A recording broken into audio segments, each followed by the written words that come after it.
2 years in school, the mysteries to plumb of developmentally appropriate curriculum. Our plans never included economic martyrdom. We deserve a worthy wage. You may think the hugs and smiles from kids should keep us very snug. It should be enough to sing all day of dinosaurs and bugs. But who can pay the rent with smiles or buy our food with hugs? We deserve a worthy wage. We are gentle, loving carers, also strong and unafraid. We can soothe the crying baby, through the streets we can parade. When it's clear a change is needed, struggle leaves us undismayed. We deserve a worthy wage. Thank you, everyone. Thank you so much for joining. I see we still have some folks trickling in, but we don't want to hold off any longer to kick off this conversation. Thank you for joining. My name is Dr. Ash. I'm the Vice President of Programs at Jumpstart for Young Children. And I am always a CSCCE staff for life in my heart. I had the opportunity to work with Marcy, Whitebook, and Leah J.E. Austin, and many of the amazing members of the CSCCE team. So it is truly an honor to be here with all of you today. So I welcome you to Off Mute and Amplified, our live Q&A, where we get to dig in and talk a little bit more with members of the ECHOS team and members of the Worthy Wage movement. Many of you may have seen the webinar from a few weeks ago. Okay, I'm seeing a note that someone can't hear, and Gretchen Ames. Hi, Gretchen. Thank you for letting us know that you can hear. So good to know that folks can hear us. So as we get started, let's see who's here with us today. So we're going to kick off a poll to make sure that this is a time to be interactive. So you should be seeing a poll pop up in front of your screen shortly. And we want to know who's in the room. So who's here with us? So let us know, what is your role in ECE? So choose one, even though I know sometimes we all have multiple roles, but this is an opportunity for you to maybe lean into your primary role in ECE. So let's see who's in the room. Great, seeing some familiar names in the chat. It's good to see everyone as people still enter in the poll. Yes, hi Leah, always part of CSCCE. It's part of my heart. Okay. So I'm seeing some folks still adding into the poll. But what I can't see is that we actually have a lot of advocates with us today. And we have some folks who are showing that they are in other roles, which is great. So we have some teachers with us, about 11% teachers. We have about 11% administrators, 33% advocates. We have some policy staff with us. We have some funders in the house with us this evening. So we thank you all for joining us today. And we have one more poll for you to get a sense. How familiar are you with the Worthy Wage campaign before the Off Mute and Amplified webinars? So there are 3 options for here to let us know what you knew about the Worthy Wage campaign. So you have an option if you weren't familiar, if you've heard about it before today, or if you were actually part of the Worthy Wage movement. Oh, this is great. I see it moving. So great. Wow, this is great. So it's showing up almost about 70% of folks have heard about the Worthy Wage movement before today. And we have about 23% of folks who are saying that they were actually part of the Worthy Wage movement. So welcome back. And we have about 10% who weren't familiar, but this is the opportunity to continue to learn. So we are excited to have you all today. So I'm going to go ahead and kick us off to, excuse me, introduce our panelists and share a little bit about my story in connection with the Worthy Wage movement. So I'll start there. So again, my name is Dr. Ashley Williams, and I've been in ECE nearly 20 years. This year actually is my 20-year anniversary of entering early childhood education. And I started my career out actually at Jumpstart, the organization that I work with now. I was a Jumpstart core member at San Francisco State University, and that sparked my interest and passion in working in the classroom. And so I became a preschool teacher and preschool director. And in that experience, as you can imagine, I experienced a lot of the challenges that the workforce experiences. My preparation was uneven. It took me 8 years to get my bachelor's degree. I was undercompensated. I was working 2 jobs in addition to being a preschool teacher and director. And my working conditions were really challenging, and to a point where it drove me out of the classroom. And if we fast forward just quickly, when I was working on my master's degree, a colleague and good friend of mine, when I was working on my thesis, she gave me that thick book. Some of you may know about it. It's the Transforming the Workforce for Children Birth Through Age 8, that thick book. And so as I was using it and citing the resources and kind of looking at all of the recommendations, I kept seeing Center for the Study of Childcare Employment, Marcy Whitebook, Leah Austin. And I was like, who are these people? They get me. Because I didn't know, it wasn't until that moment in time that I started to realize that what I was experiencing as an early educator was systemic. It wasn't just an Ashley problem. It was part of a broken system that rendered these challenges that I was experiencing as an early educator. And I remember the first day I ever met Leah Austin and Marcy Whitebook in person. And I don't know what I even told you my name was. It was not correct, whatever it was, because I was so excited to meet these people who had done this work so thoughtfully around talking about and bringing awareness to the workforce. And so that literally changed my life. And it wasn't until my time working at the Center for the Study of Childcare Employment and working alongside Marcy that I got to meet Rosemarie and Peggy and start to learn that there was actually a rich history of activism and teacher activism and engagement to change those very systems that I was experiencing as an early educator. And by that time, I was far gone away from the classroom. And so I'm so excited that we are all here today, and they are here today for us to revive that history, to share, bring awareness about that history, and to learn a little more. So without further ado, I'd love to introduce our panelists. First up, we have with us Wolde-Yohannes with us. Anna is an early educator. She is hold on one second because my screen for some reason got really small.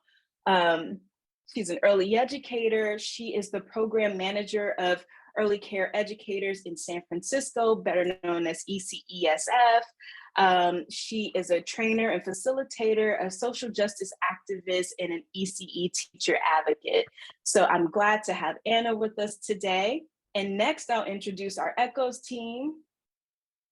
And they will join us by camera shortly as we move to the next slide. We have Peggy Haack, who's a retired early educator. She was also part of the Wisconsin Early Childhood Association and a former coordinator for the Worthy Wage campaign. We have Rosemarie Vardell.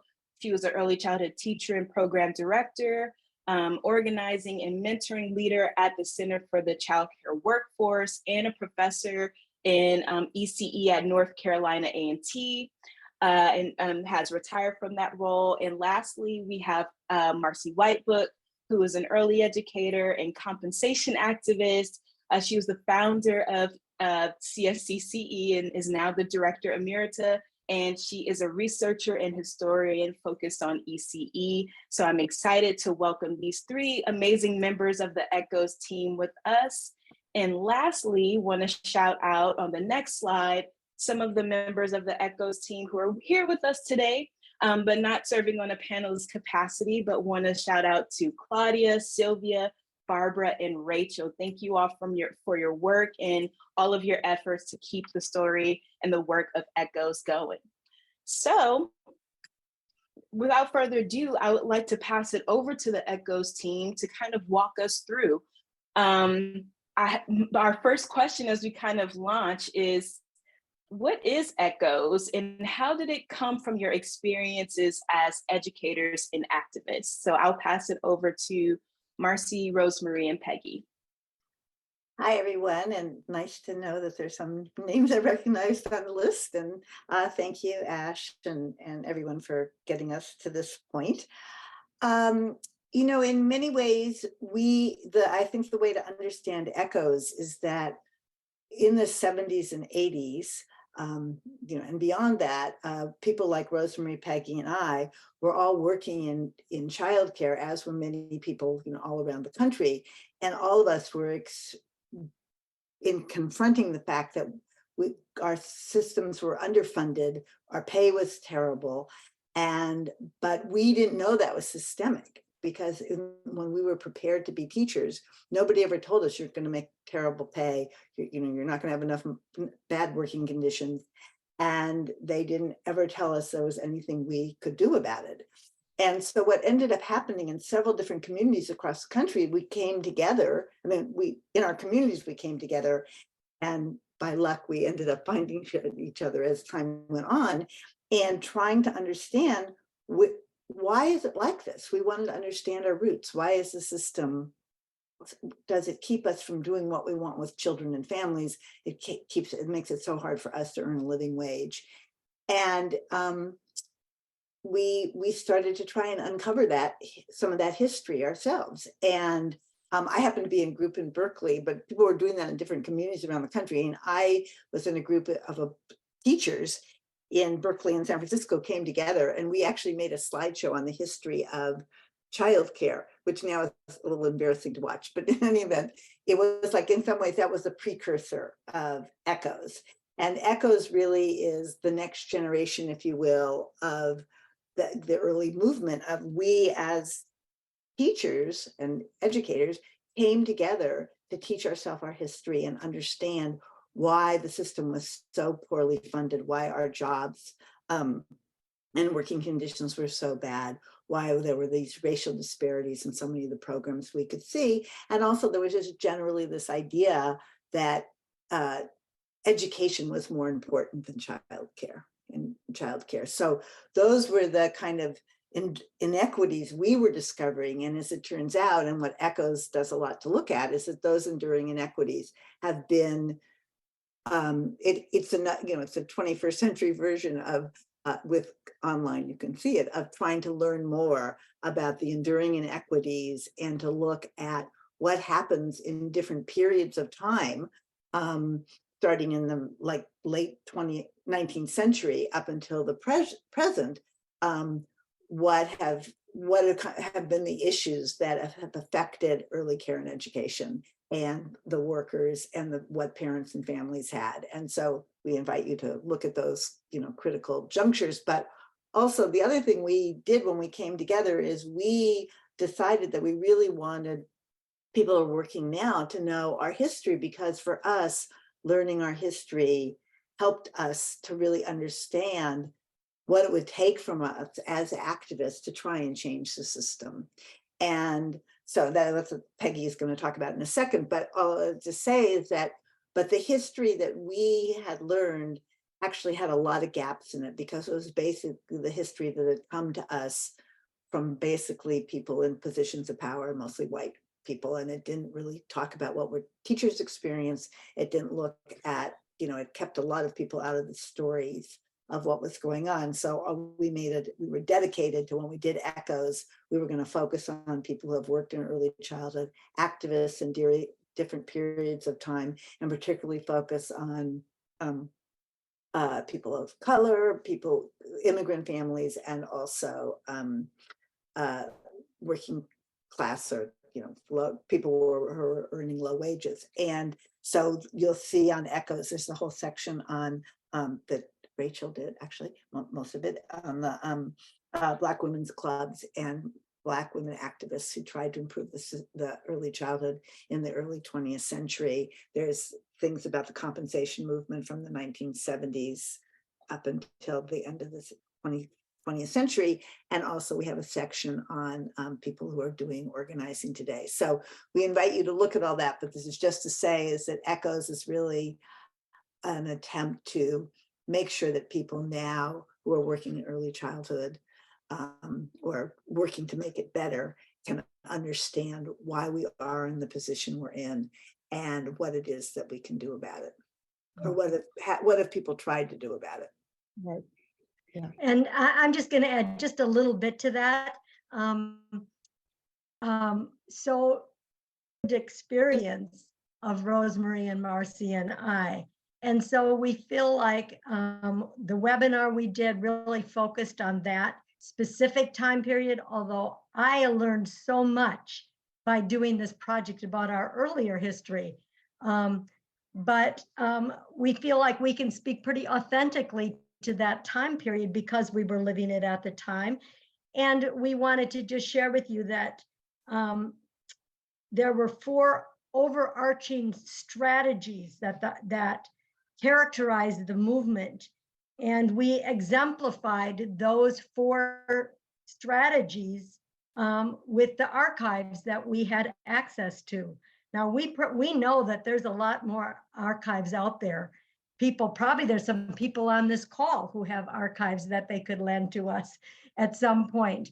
But what we had, if you look at these, and the 4 strategies are organizing for better wages and working conditions, elevating teacher leadership, engaging in policy and research, and building collective power. So ECHOES is organized, this period of ECHOES, the compensation movement, is organized around those 4 strategies. And you'll probably hear more about those as people have questions, but that's all I'll say right now. Thank you. Just to follow up with that, Peggy, the ECHOES really shows the tools that we developed and the resources that we used. So when I was teaching at the university, and it was great because I got to see all the people who are coming into the field and have a chance to work with them. And when we started working on ECHOES, I understood even more how important it was for the people who are new in this work to understand where they came from, who are the ancestors that have actually been not only working with children, but working to make our profession, our jobs better so that people can stay. And I think that, at least my experience with people coming in, is that they decide this is for me or this is not for me. I can't live on these wages, so I have to leave.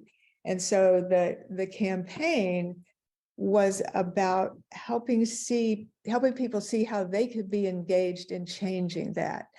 And so one of the really sort of, Peggy laid out the 4 strategies, but one of the things underneath all that and a part of all that is that we had to educate people on the problem and also be willing to speak up, for us to speak up and let people know what was happening. And so we turned to the skills that we had in the classroom and the tools that we used when we were teaching with children. And so you can see on the screen now a couple of examples. One were the buttons of give a childcare worker a break. This was our great rock we went to every time. Parents can't afford to pay, teachers can't afford to stay, help us find a better way. So we use those things to communicate the issue, not only to parents and decision makers, policy folks, but so we could find each other. And so if we show up at a conference and we've got on our button, then that starts a conversation. People get to know how they can be involved in what's going on.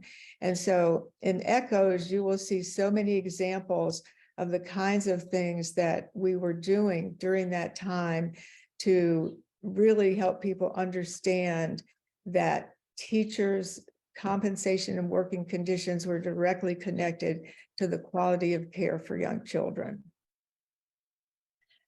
So I think I'm turning it over to somebody here, Marcy. Well, I would just say one other thing is that when you go on, if you go on to ECOS, you'll see that we have a book of songs, a book of stories, we have lots of newsletters, a lot of the things we did that sort of tell that are information about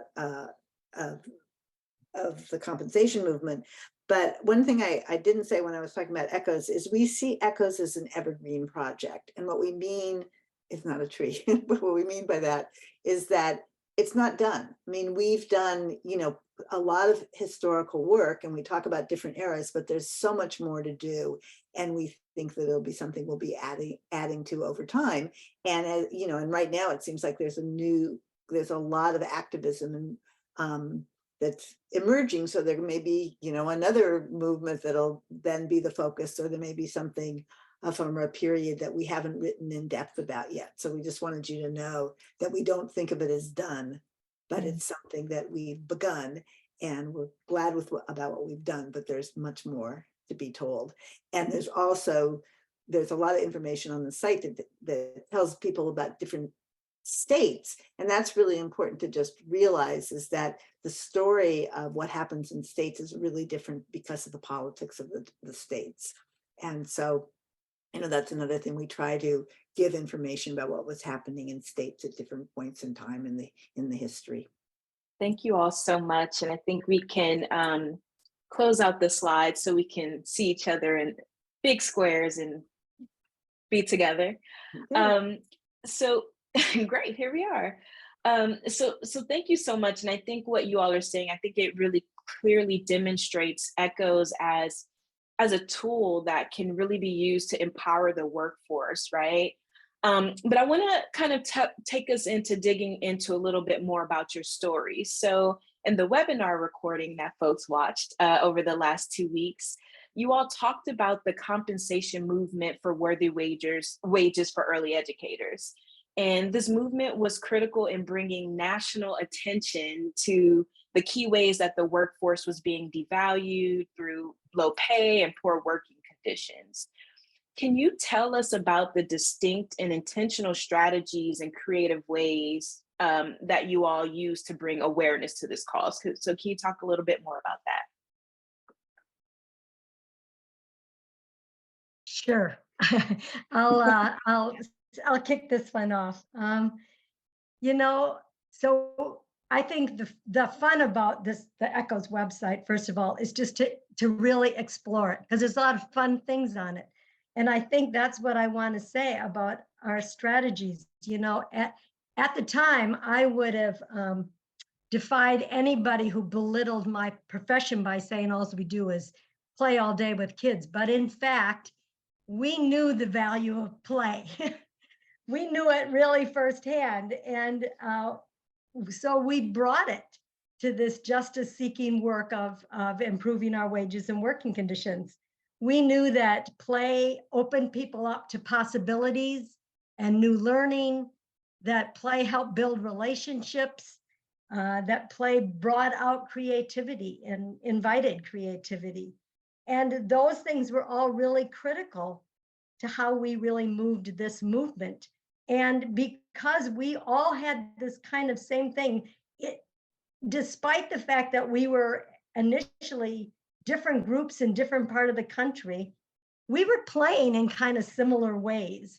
And we were sharing the ways that we were playing around with these ideas. So for example, you can imagine a dozen women in somebody's living room making life-size baby dolls. These dolls were dressed in toddler clothes and had cardboard heads, and we were making them together, and all the things that were going on as we were making them. And then these baby dolls, they adorned city halls. They held our messages, our protest signs, and they adorned city halls and community parks and legislative offices. And we even brought them to the NAYC conference and sat them in chairs. And it was a very playful thing, and yet it was very, very real. And so we did stuff like that, in some ways they brought our classroom skills to the forefront in new and really different ways. And we were noticing how we were changing. We were noticing our own leadership skills. We were demonstrating our leadership skills. And ultimately, we were also reinforcing them in each other. So it was kind of this really, a really kind of personal transformational time for many of us in this early part of the career, but it was also hooking us in and kept us going. I think that Marcy has a really kind of example that she wanted to share about a playful experience that actually moved public policy. You were going to talk a little bit about the Play-Doh campaign, I think, Marcy. Yeah, well, I was going to say that, we were all trying to reach out to other people working in the field with, with playful activities to sort of bring them in. But we also realized we wanted to go beyond the people who were already, were agreed with us, who were also teaching. And so one of the things that several different communities did was a Play-Doh campaign. And they did it for different reasons, whatever. But in California, what we did is we had started a mentor-teacher program in California, which I think, Anne will talk about and some of you may know about. And when we first started it, we realized that we did it because we wanted teachers who were very skilled to be able to have time in their day and an opportunity to work with other teachers who are trying to build their teaching skills. And it was not just teachers, it was also family childcare providers as well. And we wanted them to get paid for that time, not just to do an extra thing on top of their jobs, but actually get paid for it and be recognized for their skills. And so when we built the mentor teacher program, and we wanted it to be in every community college in the state, pretty much, but we needed money to make that happen. And so we took that idea of why we had done it, and we went to the Capitol, and we made big batches of Play-Doh outside the Capitol, because we wanted the legislators to understand why we were coming to them for money. And we actually did get that money, amazingly. And so that was just one experience, but it was this idea that this came out of the movement, kind of the recognition of what teachers really knew, really wanting to be able to get them better pay and give them opportunity to do the work we asked them, because so often now we ask people to do things, but we don't give them any time to do it or any additional money to do it. And so, that was just one example, but there were lots and lots of them. And that one was very meaningful for those of us in California, because we did end up with a mentor teacher program in, I think at one point, all 95 or I don't know, and you can correct me on this, of the community colleges that had early childhood departments in California. Mm-hmm. Thank you, Marcy. Yeah. Oh, I was just gonna add to it. Peggy was talking about it, Marcy too, about how we had to teach ourselves and then how we taught each other about sort of how does policy work? Who would we have to talk to get this changed or get funding for this project? And so what eventually evolved from that was what we called LEAP, Leadership Empowerment Action Project, which sort of formalized that opportunity to learn from each other, to practice our leadership skills, and to really get more comfortable going out into the world and talking to folks outside of our arena. So that's something that actually went on for quite a while in terms of a way to bring people in and to develop new skills. I think one thing also that we did was that, and this wasn't so much fun, but we did it anyway, which is we realized that we wanted to have data about early childhood workforce. And so we taught people in the campaign how to get involved in doing salary surveys. And in fact, one of the first things that brought all us together nationally was a article that I wrote with Rosemarie, Rory Dara, and some other people in California, but it was Who's Minding the Childcare Workers, and that got published nationally, and that got all these people in these other groups who wanted to know, well, how do you do that? How do you get that information out about how low our pay is and what our benefits are and those kind of things? So that was, we taught ourselves skills we needed to do to be effective in the policy arena.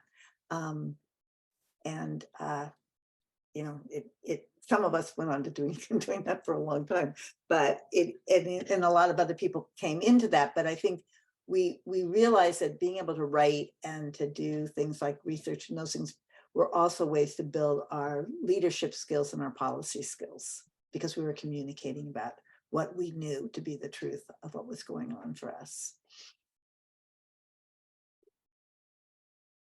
Thank you all so much. And shout out to Leah for dropping some links and resources. And I love the nostalgia and the connection to current time happening in the chat. But Anna, I would love to hear from you. So as you hear about the approaches from the Worthy Wage campaign, which was national, can you talk a little bit about the approaches that you take in your work at ECESF, which is Early Childhood Educators of San Francisco? Can you talk about your work to build a grassroots movement at a city level? Yeah, without being too redundant here to so much that has already been said, I will say on the local level, in my role currently and the work and how I've entered, more of the policy advocacy side of things after stepping out of the classroom, is really while navigating a pandemic. So I will say it looks a little different just simply because a lot of our work and organizing has been done virtually. So on one hand, it was an access point that it was much more accessible for teachers to gather far and wide across the city just to meet over Zoom and on, a virtual space. But I will say it took also a lot of effort to build trust and relationship in those spaces. So one way we took to was actually doing focus groups. And so having affinity groups with teachers, either by ethnicity or language, but also across. So having them come together and be able to have dialogue across a multilingual group was really empowering. And I think relationship first is what we know as teachers, and it's the same for us as adults. So to have that first and foremost be our approach was a really strong one, I think, to build that trust among each other and to know that they can rely on each other outside of their own work site. Something I spoke to actually in the webinar when we first met was about how I got to know so many people outside of my classroom, and that was really where I found alignment and felt a lot more empowered in my leadership and advocacy.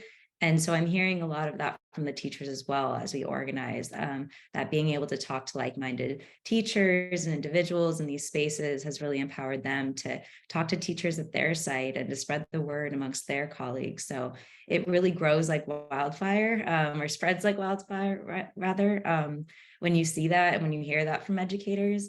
I think something too that I relate to just with the Worthy Wage campaign is that you really have to get creative in meeting people where they're at, and recognizing that we all approach this and come to this in different ways and what our capabilities are. So leaning on the strengths and differences and nuances of the field to really elevate educators and what they know, that they all come with skills and levels of knowledge, and really like using that as levers to just elevate the work. I think that's something that we've leaned into heavily. And just one example is that so many of the teachers, have skill sets in their classrooms that may not be as valued or I guess as utilized as when we come together. So with one of my colleagues, actually, who is a broadcasting major, we developed a podcast, and that was one way to just bring teacher voices out.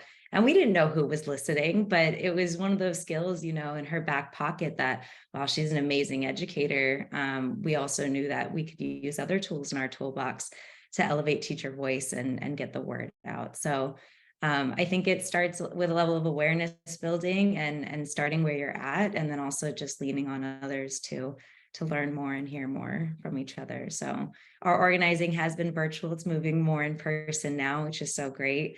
But that was one of the greatest challenges. And I think one of our questions here today is about how we did it without internet. So I don't know the answer to that, and I'll lean on to our other panelists here for that one.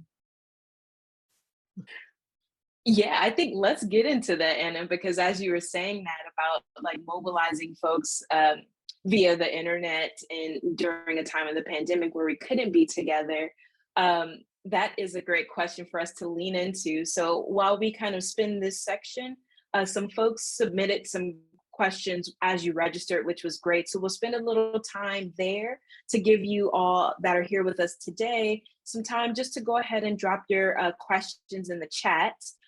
So these are some of our pre-submitted questions. And one of them is, how did the Worthy Wage movement engage so many people during a time where we did not have the internet? And I was here when we didn't have the internet for a little bit of time, but an interesting concept. So I'd love to hear from the ECHOS team. How did you do that with the absence of the internet?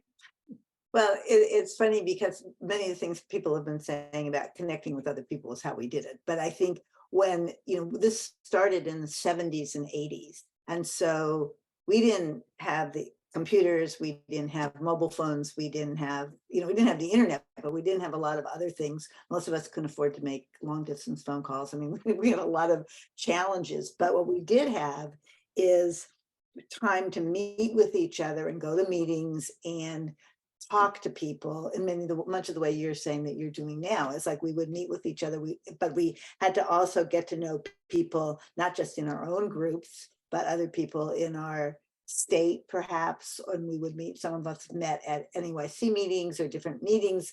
So it was like just a lot of reaching out. And it took about, 15 years of the compensation movement before we got to the Worthy Wage campaign. That came out after we'd been doing that organizing for a long time. And I think, we were just intentional. People traveled in those days because you couldn't, people would come to visit California, or they'd read an article and they'd come, and sometimes, you would make a phone call, but we'd write letters. We had a newsletter. So we did all these different ways of reaching out that were time consuming, but it also allowed us to build relationships. And we built relationships in our own community, our own states. And then for people like Peggy and Rosemarie and I and many others, we meet in national meetings. So we would start building these relationships that, well, in this case, spanned really over 40 years or something. But I mean, that people really built these deep relationships. And I think that allowed us, when we were reaching out and talking to people and meeting with them and writing letters or whatever, to realize that we had the same problems about low pay, bad working conditions, issues around leadership, all of those things, but not everything was working the same in every state. And I think that what really the compensation movement, and then the Worthy Wage campaign, was the way that I began to realize that, if we want to build a national movement to really push these things, we have to recognize that they're playing out differently in different states, but you could also learn from what people were doing. So people were doing things in Wisconsin and North Carolina that people in California would try, and vice versa. So I think it really was a process of learning from each other, however our paths crossed. And that may seem like, how could you have done it without the internet? But it gave us this opportunity to really build those relationships and really learn a lot. And we didn't know there was another way to do it, and so we didn't feel like we were missing out on something. That was just how you built a movement, and how that movement went from built into a national campaign. Yeah. Oh, sorry. I had a thought, and then I was thinking, I'm supposed to say something, aren't I? or also to offer a response or reflection on what we heard. I was really reflecting hard, because so much of how as I said, I've come into this work has been in the virtual space, but I'm still hearing a through line of relationship building. So however you come together, it's relationship first. So I was having that takeaway. I had a follow-up question of my own, so I'm not going to derail us. But it is a question, another question that I want to pose to our panelists is can you tell us about some of the challenges of organizing the ECE workforce? You've talked about so much of the creativity and the, joy and just playfulness you've brought. Were there challenges you faced and maybe words of wisdom to share with those now that are facing similar, maybe different challenges today? Well, I have something to say about that. I think the challenges of organizing then are very similar to what they are today. I think it's one of the enduring inequities that persists over decades, and that that failure to organize and especially to unionize isn't due at all to lack of effort, but it's due to a dysfunctional system of early childhood education. It's due to a lack of public investment in our young children. But what people may not know is in the 70s and 80s, our unionizing was a big focus of our work, because you hear, people want better wages. What do? They unionize, right? So we thought, well, we have to do that. Of course, we had no idea how to do that, but we were unionizing as we were learning about unionizing, as we were struggling to actually create unions. I can say personally, my first union card was I joined the Madison Independent Workers Union that in 1977 that organized some, I guess you'd say, hippie restaurants on State Street in Madison, Wisconsin. If you've ever been to Madison, you would know State Street. But, we were just like trying to figure out how to do that. And it was hard. It was hard because we don't have the kind of system that lends itself to unionizing. Some of our centers were 5 to 10 people. So we're talking about, and people that were poor. So small shops, the idea of unionizing and negotiating with our directors, who were often, part of our group sometimes, or often at least sympathetic to our cause.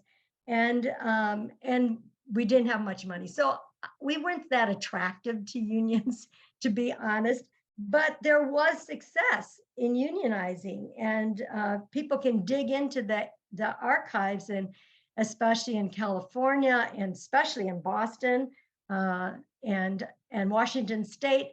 So there were successes in unionizing, and where there were successes, it was, that it was a fact that people made better wages when they were unionized, but they didn't make worthy wages. So anyway, I just want to say, it was a struggle. Yeah. But through it, we were building relationships with unions who became our allies, and we did projects like developed model contracts or model personnel policies that helped us get clearer about articulating our demands. So that was a really positive outcome of all that unionizing. But the fact is that the struggles were not just external to us, they were also internal. There was there is, I think continues to be, something about the culture of early childhood education that doesn't confrontational tactics of unionizing, and that seems to put our needs over that needs of children and families. That was always a difficult thing for people to come away with. And I think actually what happened is the worthy wage, I think the worthy wage campaign became a community organizing tool that kind of replaced the unionizing in terms of priority. More people could get on board with that kind of organizing within our communities, and bringing in our parents and bringing in other people in the community. So, if the challenges are big, and I think the challenges really are pretty similar to what they are today. Yeah, I that one of the things that, kind of was hard for us to keep going was having an organization that really represented teachers.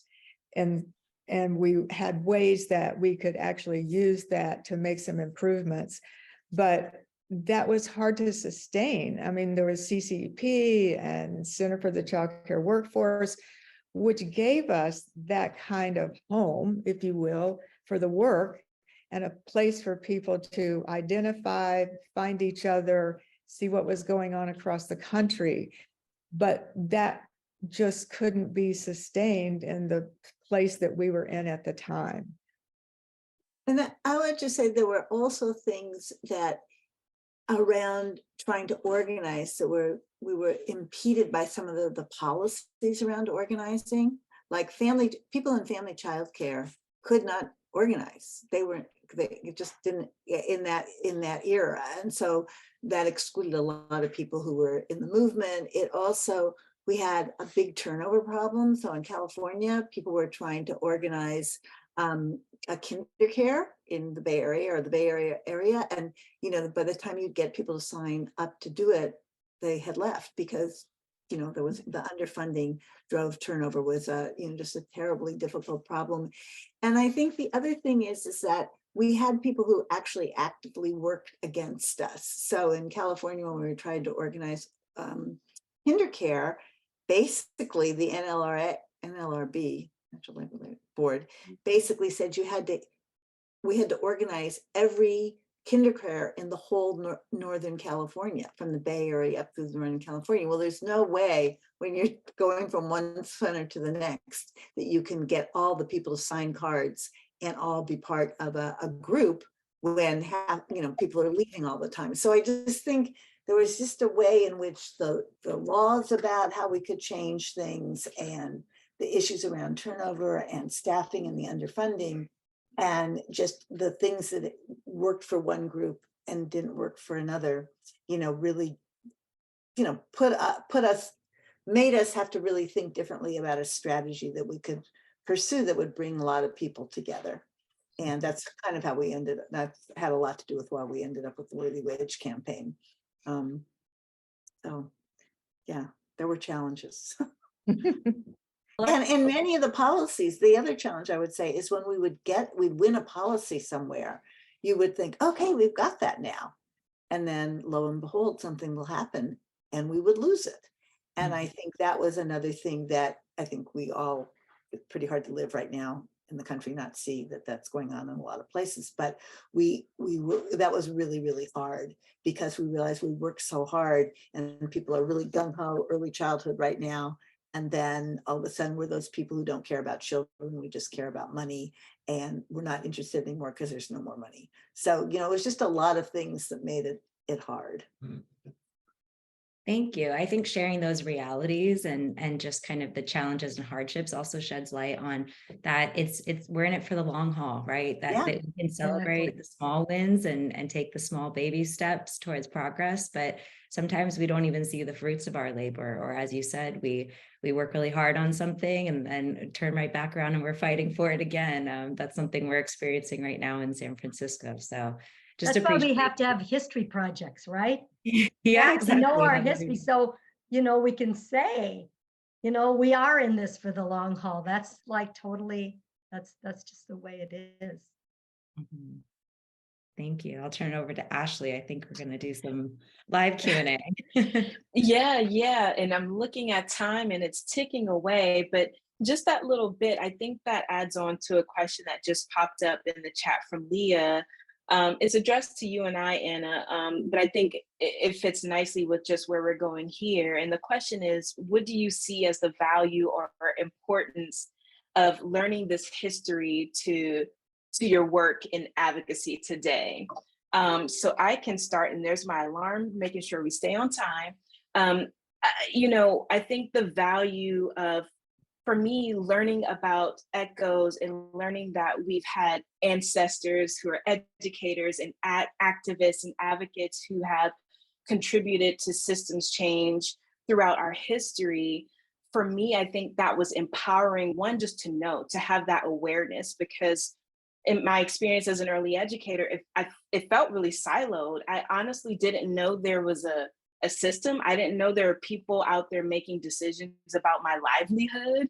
And so when I started to learn that, it was incredibly empowering for me. And I think for me, it's situated, I see Dr. Valora Washington on the call as well, the concept of Sankofa, which pretty much means you go back and get it, meaning that you have to understand your history to help us understand how to build anew. And so when we kind of think about trend analysis and how some of these things come back around, and as you're saying, what you're seeing in San Francisco right now, some of these things kind of come back in decades and years in between. So understanding our history helps us to understand and maybe pivot towards some challenges that we might have experienced in the past, and maybe think about how we may re-envision or apply or to avoid that completely, right? So I think it's so critical, this work in ECE, especially where we are experiencing a system that's rife with inequities, to understand that there's a long history of these inequities, and we have a due diligence to correct that, right? So I would share that, but curious, Anna, just about your perspective on the importance of learning this history and this experience with the ECHOS team. So important. So to be brief, just so important, and also ever ongoing. I was someone who in school, history was boring. History was a long time ago, but I think knowing now that history is live and while history is happening right now, I think that is the narrative shift that needs to be heard and seen. Because as you said, Ashley, I saw so much of their experiences in me, and talking intergenerationally has also highlighted that as well, that I'm in a very unique position. We all are, I guess, in ECE, that we actually have intergenerational conversation, usually on a daily basis in our lives. And I know so many in other sectors that don't have that. And so for me to learn from elders, to learn from those that went before me, not only in my professional, but in my personal life, I think I've had a lot of reflection on history, but even to have the resources and the tools that ECHOS gives us and other means, that's to dig in even deeper. That's another layer. So for me, it's the context setting, it's the foundation, not only to celebrate the successes and to build on it as a foundation, but as you said, Ashley, to avoid the pitfalls. Like, let's not repeat things, And I saw someone who put in the chat, we're bound to reinvent the wheel if we don't know our history. So I think all that's been said is just a big part of why history is a huge important piece to organizing and to recognize where we've been so we know where we're going.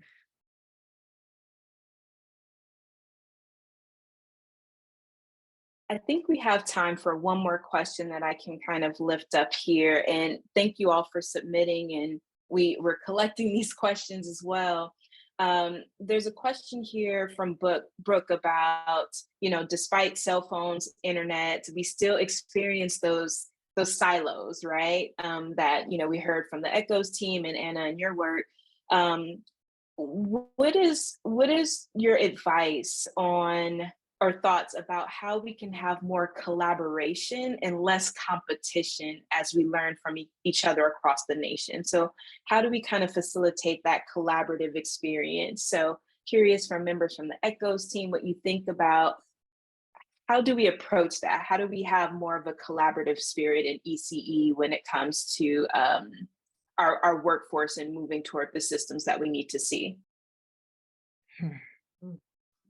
I have a thought. I know you didn't address the question to me, but a big thought for me is really avoiding duplication, is to talk to those that are doing similar work and seeking those people out and talking to them about how you can add to and add value to the work they're doing rather than duplicate. I think that's something I see a lot in nonprofit organizations, and it's disappointing because it creates this scarcity mindset where we're all fighting and vying for money and resources, where collaboration could really elevate, the resources instead. So it's just the first thought I had. Sorry, I had to jump in.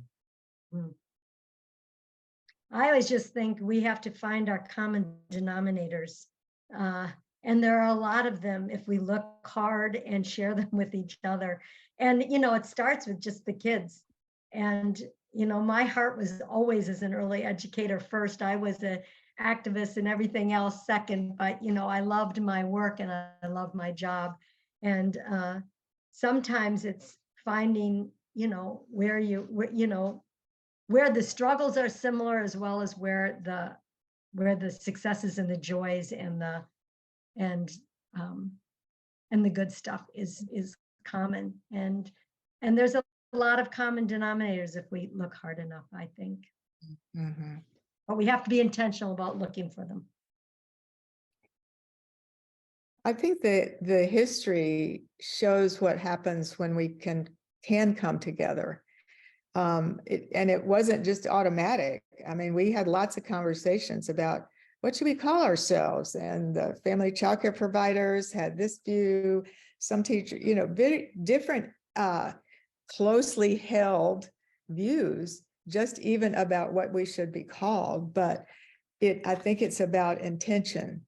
So it's like, okay, we know that we need to really be together. What does it take to do that? And I think it's sort of what you're saying, Peggy, have a very intentional conversation about it, not just get together and hope that happens.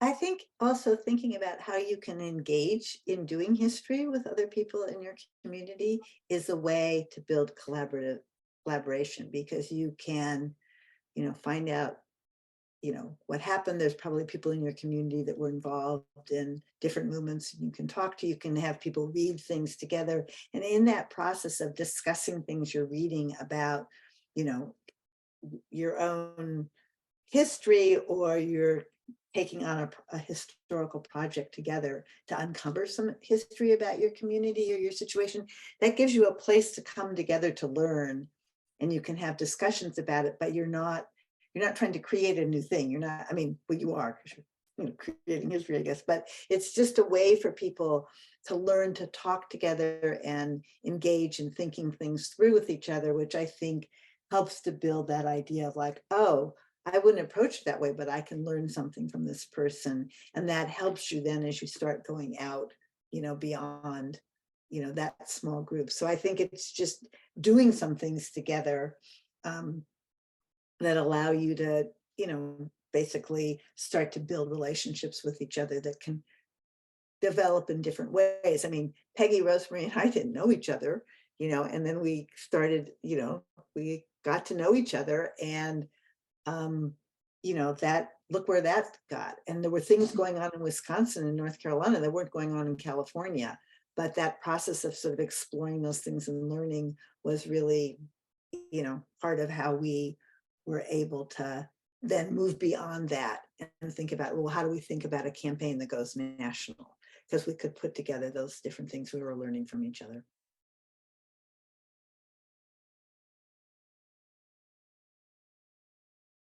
Sorry, my mute button got stuck there. So we're pretty much at time.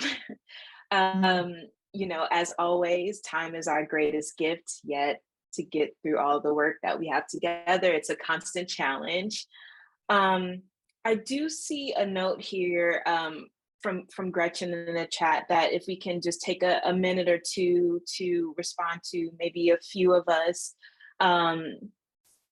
because I think it's representative of the reality here. And I was typing in, I can talk faster than I can type, but Gretchen was calling out just the lack of respect and public investment in ECE, and the persistence of it feels so discouraging. And just wanting to hear from the panel, what advice do we have? What kind of encourages us during these moments that might feel like big moments of despair in ECE, but what is keeping you motivated or hopeful, or what is your advice to folks, our folks here, our family that are also in the movement trying to work toward ECE change?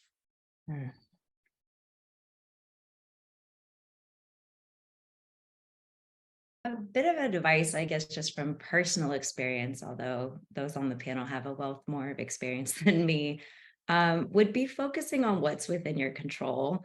I think it can be pretty overwhelming to solve all the world's problems or want to have instant, gratification or success. And social change is slow. And I think just focusing on within your little sphere of control, whether that be the 5 teachers you work with or the one best friend that's a teacher in a different classroom, but leaning on each other and celebrating the wins. I think to sustain yourself in this work and to not get discouraged is to just empower one another and support one another. I think to lean on those that you work with in the field is just invaluable and has definitely sustained myself. And I know it's been that way for others. So. And there's a lot of joy in the work.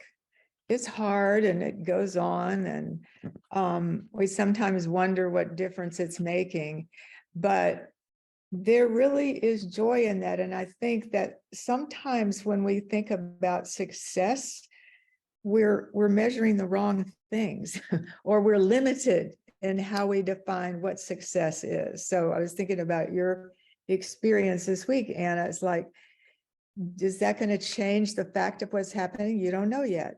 But what a huge success that you had people come out and stand for what they believed in and try to use, do their activism and to move that way. So I think it's, granted, what we really want is for things to change.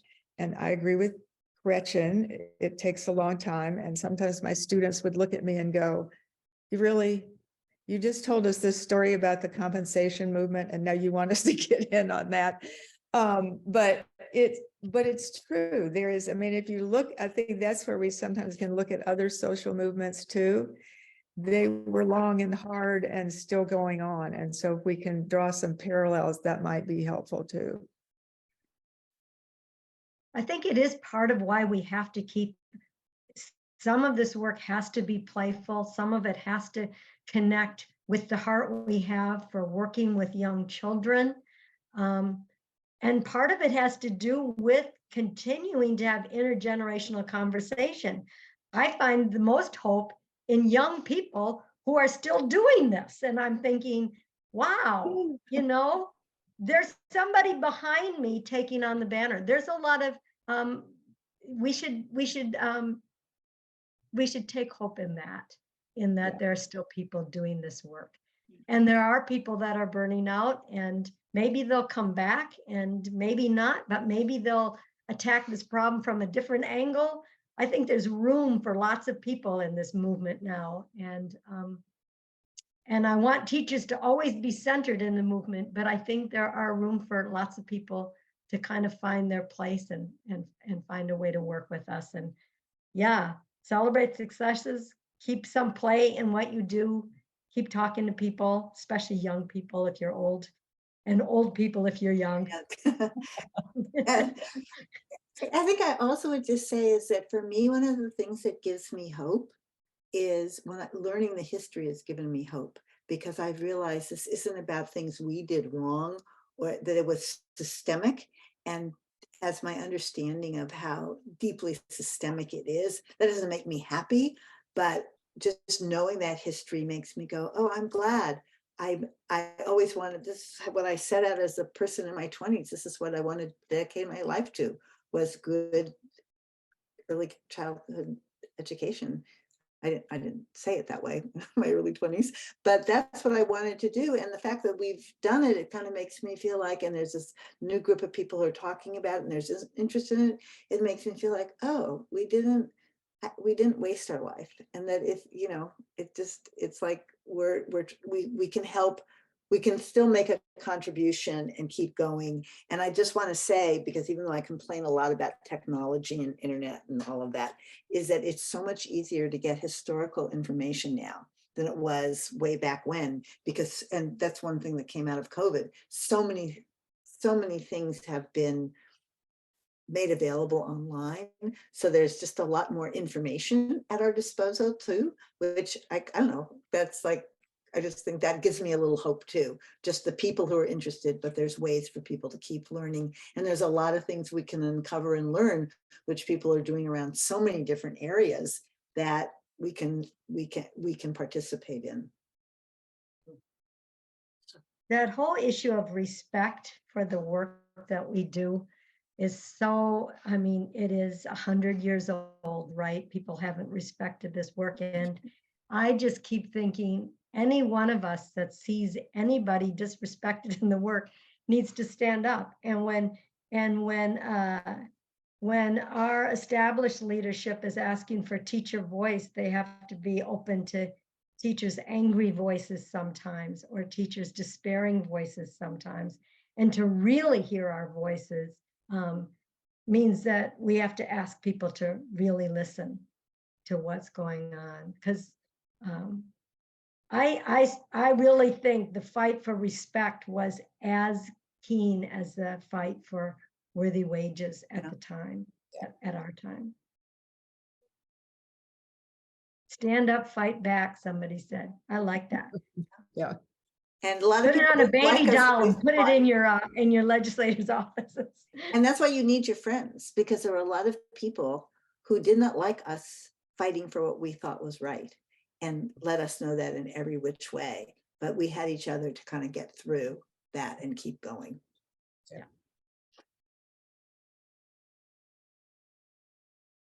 Well, as we come to a close, just Marcy, Rosemarie, Peggy, I want to thank you so much. I think everyone here can agree with me just for your commitment to early care and education and the workforce, and lifting up the voices and experiences of teachers to combat and address the inequities that they are facing. Too often our workforce has been invisibilized, and you all were at the helm of a movement that took teachers off mute and amplified them, hence the title of this webinar series. Anna, thank you for the work that you're doing right now, actively in the moment. I know you're sharing some of your successes and challenges in San Francisco, but just the work that you're currently doing to mobilize and get the supports for our workforce that we know we need, deserve, our rights, raises, and respect, if you will. So I thank you all for joining us. Thank you to the Center for the Study of Childcare Employment. Thank you to Jumpstart. Thank you to Early Care Educators of San Francisco. And thank you to ECHOS and everyone who contributed to make this webinar possible. Thank you all for joining us today, and let's continue to stand up and fight back. Thank you.